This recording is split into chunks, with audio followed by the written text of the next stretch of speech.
If you live alone, then you need to see this.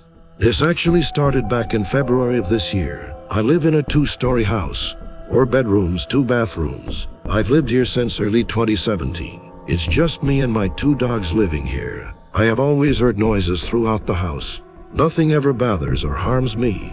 Usually knocking on doors, footsteps running in the attic, or a ball of some sort bouncing faster and faster as if the ball was dropped and bounced till it stopped.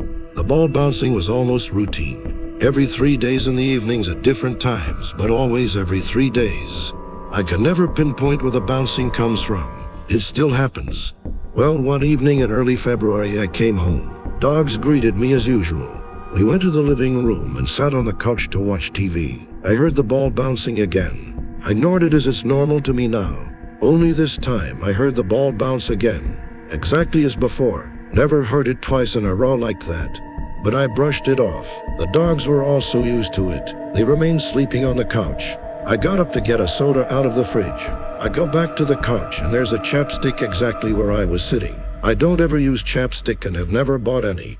Anyway, I put it on the table and continued on with my night. Watched a few episodes of The Walking Dead and headed upstairs to bed. The dogs followed me in. We get up to my bedroom and in the doorway I see the same exact chapstick sitting upright on the floor in the middle of the doorway. Admittedly, I freaked out a little because I usually close my doors so the dogs don't tear my stuff up. I picked it up and put it in my pocket. I went back downstairs to get the other chapstick off the table and it was gone. But then I was really freaked out. I went back upstairs to go to the bedroom. I couldn't sleep for a bit, tossed and turned. I looked at the chapstick and it was a normal chapstick you'd find at any store. I sat it on my bedside table and tried to go to sleep and finally did. The next morning I woke and the chapstick was still on the table next to me. I put it in the drawer of my nightstand and went downstairs to make a bowl of cereal. Still freaked out a little thinking about the night before. It was about 8:30 a.m. Made my cereal and went and sat on the couch. Of course, the chapstick is on the coffee table again. Freaking out again, I grabbed it and ran up to my bedroom, and of course it's not in my nightstand anymore.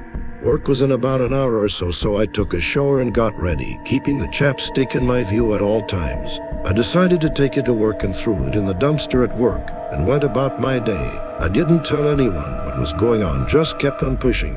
So, I got home about 7:30 p.m. Dogs did not greet me this time. I walked in and they were upstairs barking. I ran up and they were standing at my bedroom door growling. They saw me and snapped out of it.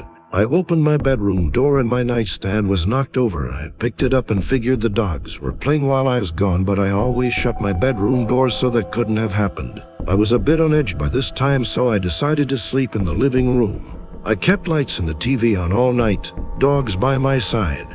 I awoke about 3:30 a.m. to hear my dogs upstairs growling again. As I am heading upstairs, I heard the ball bouncing again somewhere downstairs. I ignored it and went to see what my dogs were growling at. I didn't see anything. Everything looked normal, and I calmed them down. Soon after, one of my dogs ran downstairs into the kitchen and started barking ferociously at a cabinet near the fridge. I opened the cabinet, and lo and behold, the chapstick returned. I left it there and slammed the cabinet shut. Right then and there I yelled, "Whoever you are, I command you go away or else." Still, even after all that, I was never harmed, just freaked out. Shortly after that I hear footsteps running. Mind you, my floors are all hardwood. I don't know where the running was, but it was downstairs this time. I heard the ball bouncing again. I yelled, "Get out." Now it all stopped immediately. I was freaked out but didn't hear a peep for about a month or so. The ball bouncing started again. The chapstick disappeared without a trace, but to this day, I still hear the ball bouncing. The house has been put up for sale, but until it's sold I am staying here. But anyone interested, I tell them my story beforehand. I don't hear from the buyers again. And now as I finish typing this, the ball is bouncing upstairs somewhere. I've made peace with it, but the chapstick error freaked me out a bit because I never use chapstick at all. Dogs haven't growled at anything since that I know of. To this day I still wonder, why chapstick?